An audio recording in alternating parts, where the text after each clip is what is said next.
j'espère que vous allez bien, je suis super contente de vous retrouver pour une nouvelle vidéo aujourd'hui. Alors avant de commencer, j'aimerais vous remercier parce que je n'ai jamais pris le temps de le faire. Donc du coup merci beaucoup à tous ceux qui commentent les vidéos, franchement j'aime trop vos retours. J'aime trop en fait, on se connaît pas mais on discute de films et tout, enfin franchement c'est ma passion. Mais vraiment merci beaucoup, c'est super cool. Voilà, c'était un petit aparté et je tiens à dire à la personne qui a commenté que je me grattais beaucoup le nez pendant mes vidéos. Franchement c'est vrai, j'ai réalisé en revisionnant pas mal de vidéos. Bah merci de me l'avoir dit. Alors pour cette nouvelle vidéo, je n'aurai qu'un mot à dire, enfin qu'une expression à dire. Putain d'hippie. Est-ce que vous avez reconnu ce film ? Est-ce que vous avez reconnu ce chef-d'œuvre ? Franchement, ceux qui sont reconnus, bravo à vous. Et ceux qui savent pas de quoi je parle, c'est la honte. Non, je rigole. Comme vous l'avez peut-être deviné, on va parler aujourd'hui du film Once Upon a Time in Hollywood et des faits réels qui ont inspiré le film comme d'habitude. Alors Once Upon a Time in Hollywood, c'est un film qui a été réalisé par le grand Quentin Tarantino en 2019 et en fait, il va parler de l'histoire de l'acteur Rick Dalton et de sa doublure Cliff Booth. Et donc du coup Rick Dalton a un petit peu de mal à se retrouver un peu à Hollywood parce que les choses ont beaucoup changé et tout, donc il galère un petit peu dans sa carrière. Mais voilà, en fait ce qui est super important dans ce film, c'est que en fait on doit vraiment avoir beaucoup de contexte pour comprendre, parce que c'est vraiment tiré de plein de faits réels, de plein d'histoires, et donc du coup il faut vraiment avoir ce contexte et je suis ravie aujourd'hui de vous présenter le contexte. Alors il faut savoir que ce film est inspiré de l'histoire de Charles Manson et de sa secte, et aussi du tragique meurtre de l'actrice Sharon Tate. Donc pour débuter avec Charles Manson, je vais vous expliquer un petit peu sa vie et ce qui l'a mené à devenir le gourou de la plus grosse secte d'Amérique dans les années 1960. Alors Charles Manson, qui est né Charles Miles Maddox, est né le 12 novembre 1934 de sa mère Kathleen Maddox, qui était en fait une prostituée alcoolique et qui a eu Charles à peine 16 ans. Sa mère va par la suite se marier à William Manson, qui va devenir le beau-père de Charles. Le mariage ne va pas durer parce que voilà, sa mère est quelqu'un de très instable. Et quand ils vont divorcer, elle va vouloir se débarrasser de Charles Manson et elle va l'envoyer dans une école de garçons, donc une école où il sera tout le temps en fait, il ne reviendra plus chez lui. Et Charles va s'enfuir de cette école pour retrouver sa mère, mais sa mère ne va jamais le réaccepter à la maison. Et malheureusement, il va se retrouver à la rue à 13 ans et sombrer dans la délinquance. Alors Charles, pendant 20 ans, il va totalement sombrer dans cette délinquance, il va faire plein de petits crimes, donc des vols, des cambriolages, des choses comme ça, et il va vivre de ça. Et du coup, il va faire plein d'allers-retours dans des écoles de redressement, parce qu'il va tout le temps se faire choper en fait par la police. Et puis il va finir par se faire emprisonner, et il va rester pas mal de temps en prison. Mais le 21 mars 1967, il va sortir de prison, et il va partir à San Francisco. Juste une petite précision, il était avant dans l'Ohio, et donc du coup, c'est ici qu'il a fait sa prison. Et c'est pour ça que quand il sort, il part à San Francisco. Alors il faut savoir qu'en 1967, quand Charles sort de prison, on est vraiment dans les années hippies. Du coup, pour vous donner un peu d'informations par rapport à ces années-là, si vous ne connaissez pas bien, le mouvement hippie, c'était vraiment le refus du consumérisme, c'était aussi le rejet de tout ce qui est traditionnel et aussi la lutte contre la guerre du Vietnam qui avait lieu dans ces années-là. Et donc c'est surtout des jeunes qui sont dans ce mouvement et en fait ces jeunes vont quitter leur famille, vont clairement fuguer, donc c'est souvent des jeunes qui faisaient aussi partie de familles pauvres et ils vont tous se rassembler ensemble et puis ils sont vraiment tous peace and love, il y a beaucoup de consommation de drogue, ils sont aussi beaucoup bercés par la musique et donc du coup dans ces années-là on pouvait voir qu'en fait il y avait beaucoup de fugues d'enfants de chez eux pour rejoindre ces groupes. Et Charles, qui est quelqu'un de très intelligent, va vite comprendre ce mouvement en fait et il va s'émerger dans le mouvement hippie et de là il va vouloir y construire sa famille.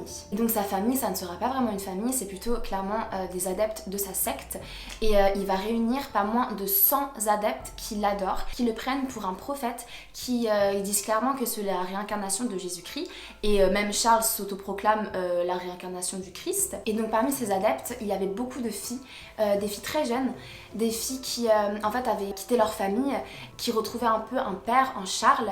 C'était des filles très influençables et puis en plus avec toute la drogue qu'elles consommaient, je pense que voilà, elles se laissaient vraiment modeler comme ils voulaient et elles buvaient les paroles de Charles. Enfin voilà, une vraie secte avec un vrai gourou à la tête. Alors au niveau de la famille Manson, donc de la secte, ils avaient un type de vie assez particulier. il vivait sans attache, du coup il se déplaçait dans un vieux bus scolaire que Charles avait récupéré et il faisait souvent le tour des rues, des quartiers et du coup quand il voyait des filles qui étaient un peu physiquement qui ressemblaient un peu à des hippies, il leur disait allez monte c'est parti, tu fais partie de la famille Manson maintenant, nanana. Et donc du coup la famille s'agrandissait et s'agrandissait et donc voilà, donc il faut savoir que ce n'était pas vraiment une famille parce que déjà comme je le répète au moins depuis 3 fois dans la vidéo, c'est une secte. Les adeptes de la secte avaient entre tous des relations sexuelles. Ils consommaient de la drogue tout le temps. Charles prostituait aussi les filles de sa secte pour pouvoir récupérer de l'argent. Donc voilà, sympa la famille. Et ce qui s'est passé aussi, c'est que Charles s'est profondément inspiré d'une chanson des Beatles pour sa secte, la chanson Helter Skelter.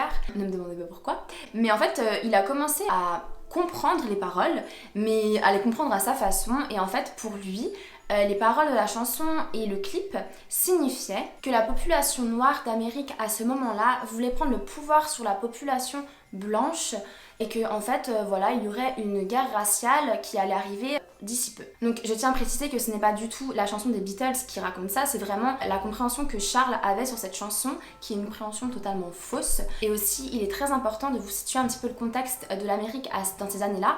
C'était une Amérique très raciste encore, où il y avait beaucoup de luttes pour la reconnaissance des droits des personnes noires. Et donc voilà, donc il s'est inspiré du contexte sociopolitique de l'Amérique à ce moment-là. Et c'est pour ça qu'il en a déduit ça, mais en fait il était juste fou et il voulait juste commettre des meurtres, clairement. Donc si on peut revenir un petit peu sur le personnage de Charles, il faut savoir que Charles c'était quelqu'un qui a toujours rêvé d'être un leader. Donc du coup dans ce rôle de gourou il s'y retrouvait parfaitement. Il a toujours aussi voulu se trouver une mission sur Terre parce qu'en fait il voulait être connu et reconnu et laisser son empreinte sur la Terre. Il a toujours eu cette passion du succès, il a toujours voulu réussir et tous ses petits projets personnels n'ont jamais abouti. Donc du coup avec la secte clairement ça aboutit à quelque chose, même si c'est quelque chose de très négatif. Et donc il se sert clairement de sa secte pour marquer le monde, qu'on se rappelle de lui. Et en fait vu que c'était quelqu'un de très très intelligent, et il savait exactement comment manipuler tous ces gens, comment leur faire faire ce qu'il voulait à la fin.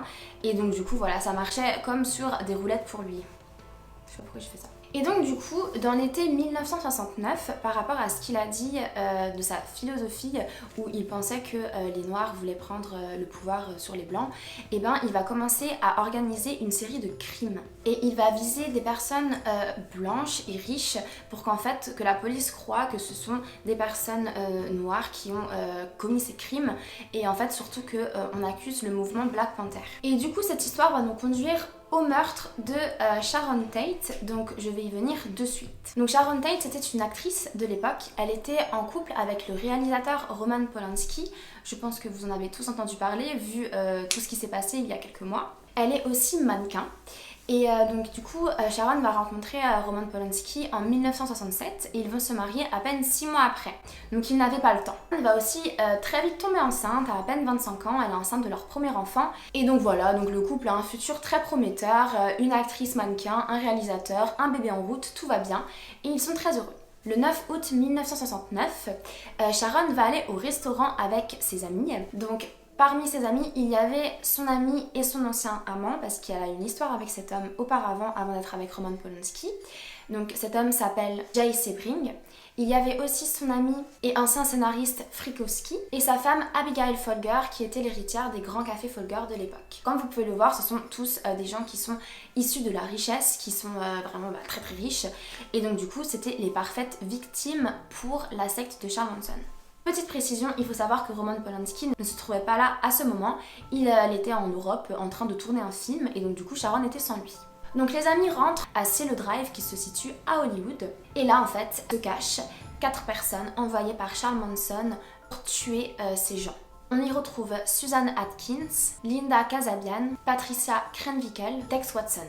Donc ces 4 individus se cachent et ils attendent que les amis se retrouvent dans la maison et là ils vont entrer dans la maison. Frykowski est en train de dormir dans le salon sur le canapé et là Tex Watson va le réveiller en lui donnant des coups de pied à la tête. Donc Frykowski va se réveiller et quand il se réveille, Tex Watson lui dit qu'il est le diable et qu'il est là pour faire le travail du diable.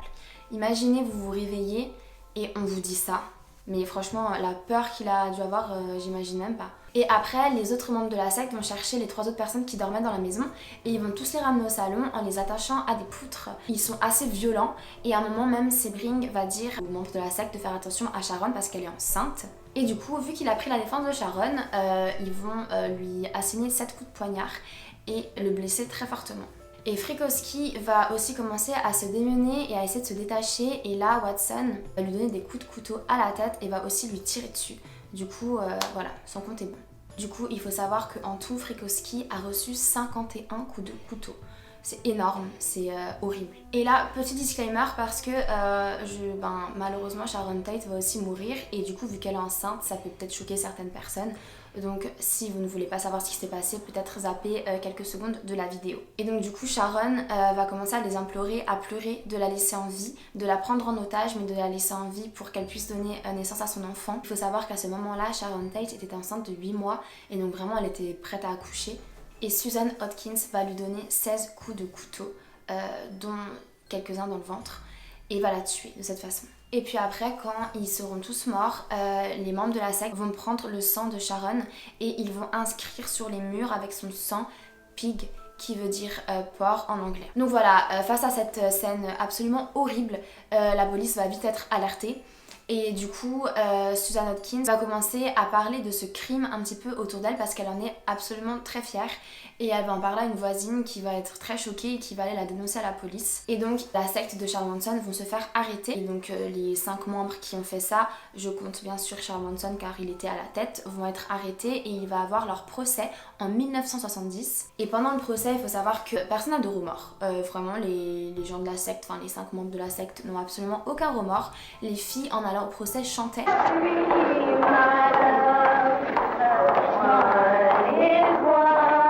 Chantonnaient, sautillaient, comme si, enfin vraiment, c'était folle en fait, enfin il n'y a pas d'autre mot je pense. Et donc ils vont être tous les 5 condamnés à mort. Mais il faut savoir qu'en 1972, ils vont finalement être condamnés à la prison à vie parce que voilà, ils ont finalement décidé de ne pas les tuer mais de les emprisonner pour toujours. Et surtout, ce qui est important de dire, c'est qu'il y a eu plein d'interviews de Charles Manson quand il était en prison et il n'a absolument eu aucun remords, jamais, jamais, jamais. Et il en est limite très fier, enfin voilà, il revendique ses crimes. De toute façon, lui, ce qu'il voulait, c'était se faire connaître et ne jamais se faire oublier.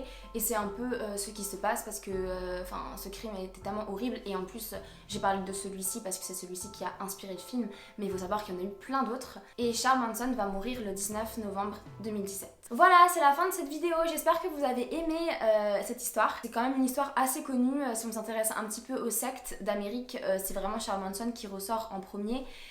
Moi je trouve ça juste fou, vraiment, qu'on puisse être comme ça avec un gourou, enfin qu'on puisse totalement être manipulé par quelqu'un qui n'est qu'un homme au final et dans tous les cas qui fait des mauvais choix, qui n'est pas parfait.